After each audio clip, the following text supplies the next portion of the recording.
Welcome to this explainer. Today we're going to do something pretty cool. We are diving straight into the invisible digital world operating right beneath our fingertips. We're pulling back the curtain on this massive, high-speed data ecosystem that drives literally every single shopping habit we have. Trust me, it's going to completely change the way you think about every purchase you make. Let's get into it. Have you ever actually stopped to wonder what really happens when a barcode beeps? Seriously, think about it. You're at the supermarket, you put an item on the scanner, and you hear that familiar beep.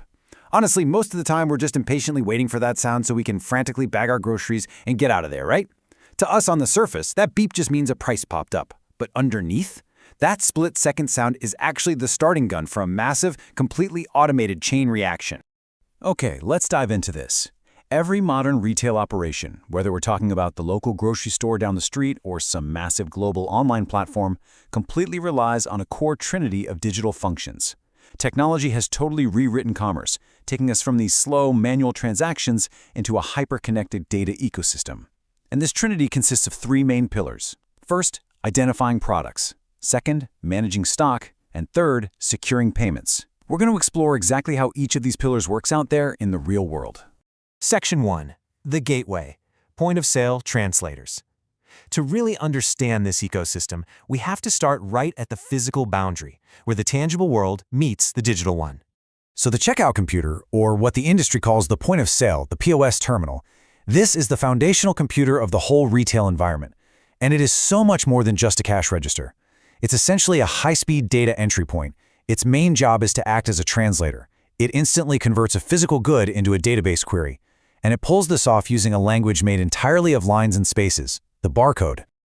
Now, what's really interesting about this is the anatomy hidden right there in those varying dark and light lines. They aren't just random stripes. They translate into a highly standardized 4-part identification number. When we break it down, the very first section is the country code, which tells the system exactly where the product came from. Next up is the manufacturer's code, identifying who actually made the thing. Then comes the product code, detailing what the item itself is. But I gotta tell you, the real magic is at the very end. That final number? It's called the check digit.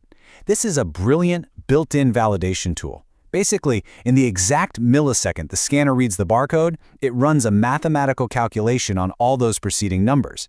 If the result doesn't perfectly match the check digit, the scanner instantly knows there was an error. Maybe there was a smudge on the label or you scanned it at a weird angle, and you know what?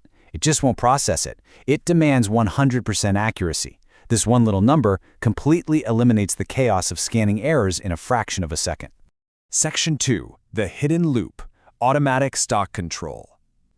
Okay, so the item is perfectly identified, but remember, we are going underground now, way past the surface level of simply ringing up a price. You see, supermarkets do not just use scanners to find prices. That is just what we, the customers, see. Beneath that checkout is a massive invisible database layer. Retailers use these POS systems to make absolutely sure their shelves are never empty. And they do this through a process called automatic stock control. The moment that beep happens, it's actually talking directly to a gigantic network of servers. And this brilliantly illustrates what we call an automated inventory loop. It's a continuous, never-ending cycle of data flowing back and forth between the checkout layer that you see and the database layer that you don't. Let's walk through exactly how a single, simple physical scan triggers this massive automated supply chain reaction. Here is how it goes down. Step 1, the barcode gets scanned. Step 2, the computer instantly searches its database stock file to locate that specific barcode.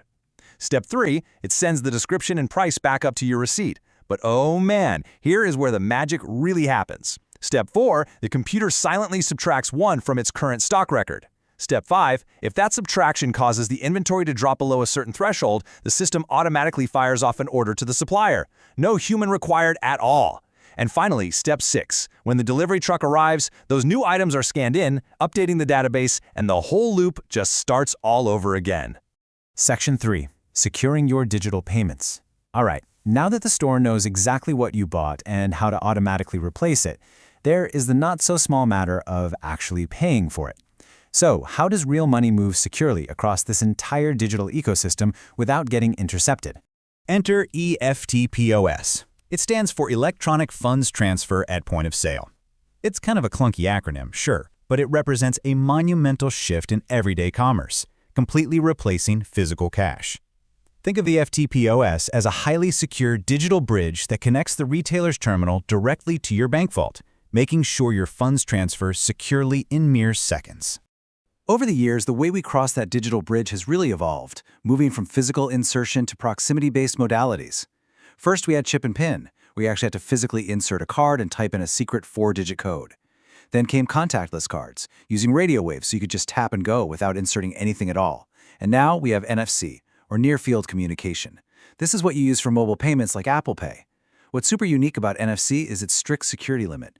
Your phone has to be held incredibly close to the reader, like literally within just 5 centimeters, to even start the transaction. It's a little bit of everyday magic when you really think about it. But here's the catch. Mobile payments present a massive target for cyber criminals. I mean, if you're beaming financial data through the air, what actually stops a hacker from just snatching it out of thin air? This is a high-stakes, split-second security mission. To outsmart hackers who want to steal your real credit card numbers, mobile payment systems use a totally brilliant defense mechanism called tokenization. So, the crucial point here is this. If a hacker intercepts your real credit card number during a transaction, your bank accounts are compromised. It's game over. But with tokenization, your phone actually protects your data by generating a disposable, totally random number token just for that one specific purchase. Your real account details, they stay locked safely away on your device. So, if a hacker intercepts the transmission, all they get is a string of useless expired numbers. It's basically the ultimate digital decoy. Section 4. The Internet Retail Revolution. Up to now, we've basically been standing inside a physical store. But let's zoom out. Let's leave the brick and mortar behind entirely, because this underlying technology has enabled a total revolution in how we shop. Physical POS terminals, the actual beep of the scanner, and those endless checkout queues are increasingly being replaced by digital storefronts. Today, shopping websites and internet banking interfaces are the new point of sale. Those pixels on your phone screen, they are doing the exact same job as the barcode scanner at the grocery store. But this new digital freedom, well, it creates a real dilemma for us, the customers. On one hand, the advantages are just undeniable. Stores are open 24/7, it's infinitely easier to compare prices, you save a tremendous amount of travel time, and you literally have a worldwide market right from your couch. But on the flip side, you face much higher security risks, like phishing sites. You lose that tactile experience. You can't try on a jacket or verify a color in person. Shopping becomes a lot more isolated. And honestly, we have all felt the frustration of enthusiastically adding things to a digital cart, only to completely abandon the whole shebang the second we see those expensive shipping costs and long delivery times. Now, let's flip it. The reality for the retailer is equally double-edged. Yes, they save absolutely massive amounts of money by not needing expensive high-street shops or huge sales teams, and the reach instantly goes global. However, those savings, they're often completely wiped out by the astronomical costs required for robust cybersecurity and massive delivery logistics networks. Plus, customer loyalty totally plummets online. If your website is even a tiny bit slow or your product is slightly more expensive, your absolute fiercest competitor is literally just one click away. Section 5. The Connected Retail Ecosystem. Okay, so despite all those trade-offs, the physical and digital retail worlds are no longer separate entities. They are actually merging together into one single, massive concept. When we step back and look at how this builds together, we see this fascinating, unified blueprint. Think about it. Whether you were physically tapping a card on an EFTPS terminal in a real store, or you're just clicking Buy Now on a mobile app from your couch, the underlying data journey is identical. It all filters through an interface layer, diving straight down into the exact same database layer. Both the in-store scanner and the web app rely on that one unified engine of automatic stock control and tokenization security. It's just one singular, incredibly connected retail ecosystem, keeping the modern world fed, clothed, and equipped. Which brings us to a final thought. The very next time you grab a snack, tap your phone, or click checkout online, I want you to take a second.